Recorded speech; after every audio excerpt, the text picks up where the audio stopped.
In the most detailed study ever of fatalities and litigation involving police use of stun guns, Reuters finds that more than 150 autopsy reports citing tasers as a cause or contribution to deaths across America. Behind the fatalities is a sobering reality. Many people who die are among society's vulnerable, unarmed, in psychological distress, and seeking help. Those who have been killed by tasers have been among the most vulnerable members of society, most commonly the mentally ill. Most important researchers who've studied the weapon agree that deaths are rare when tasers are used properly.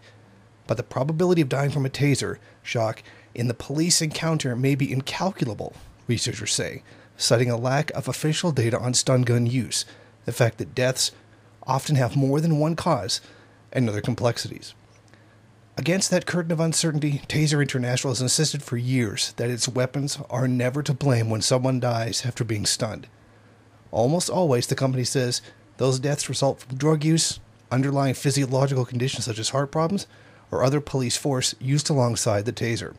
The company asserts that only 24 people have ever died from tasers, 18 from a fatal head or neck injuries in falls caused by a taser strike, 6 from fires sparked by the weapon's electrical arc. Not a single person, the manufacturer says, has died from the direct effects of a taser's powerful shock to the heart or body. Taser keeps its own log of deadly incidents involving its signature stun guns, but it has declined to share them. Reuters obtained autopsy findings for 712 of the 1,005 deaths it documented. In 153 of those cases, or more than a fifth, the taser was cited as a cause or contributing factor in death, typically as one of several elements triggering the fatality.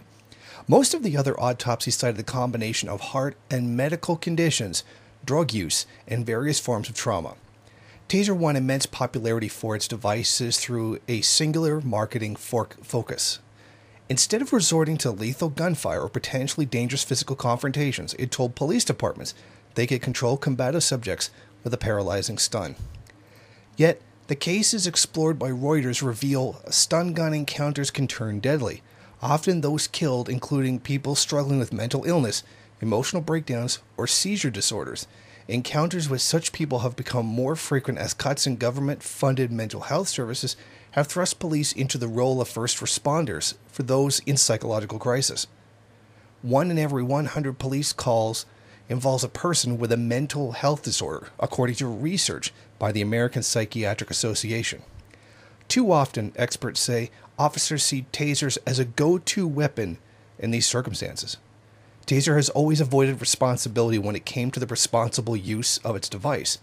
It was left in the hands of individual police services as to what moments were best handled with a taser. In recent years, the company has been more cautionary. Taser issued a revised training manual in 2013 that advised police to avoid shocking someone who is actually or perceived to be mentally ill.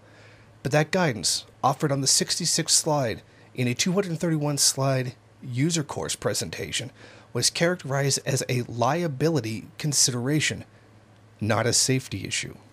The company's official warnings to law enforcement make no mention of people with mental illness. Instead, they caution against tasers on people who exhibit extreme agitation and bizarre behavior.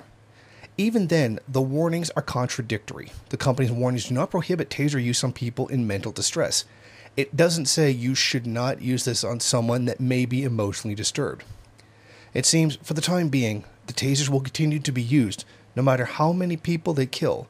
Police services often show absolutely no regard for the safety and well-being of the citizens that they are assigned to protect, in general, let alone those who suffer from mental illness.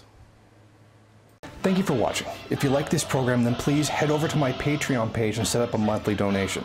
It's your donations that keep this program running. Also, if you would like, please rate, comment, subscribe, and share in various social media.